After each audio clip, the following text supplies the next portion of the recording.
I want to thank our president, Donald Jennifer Trump. মার্কিন সঞ্চালক ও comedian Jimmy Kimmel দীর্ঘদিন ধরে প্রেসিডেন্ট ডোনাল্ড ট্রাম্পের সঙ্গে প্রকাশ্যে বিরোধ এবং ব্যঙ্গাত্মক মন্তব্যের জন্য পরিচিত। ৩১তম বার্ষিক ক্রিটিক্যাল চয়েস অ্যাওয়ার্ডসে তার late night talk show Jimmy Kimmel live সেরা টক শো নির্বাচিত হয়, যার মাধ্যমে কিমেলের হাতে উঠল সেরার খেতাব। পুরস্কার গ্রহণের সময় মঞ্চে দাঁড়িয়ে কিমেল ট্রাম্পকে ফের ব্যঙ্গ করেন। তিনি বলেন, আমি সবচেয়ে বেশি ধন্যবাদ দিতে চাই আমাদের প্রেসিডেন্ট ডোনাল্ড জে ট্রাম্পকে। তিনি না থাকলে আজ রাতে আমাদের খালি হাতে বাড়ি ফিরতে হতো।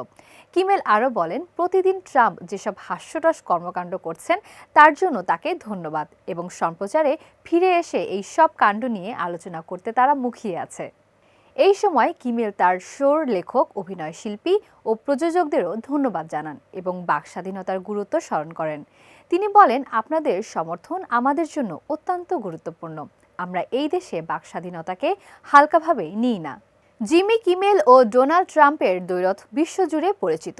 ট্রাম্প সামাজিক মাধ্যমে কিমেলকে আক্রমণ করলেও কিমেল পাল্টা ব্যঙ্গ চালাতে কখনো পিছুপা হয়নি।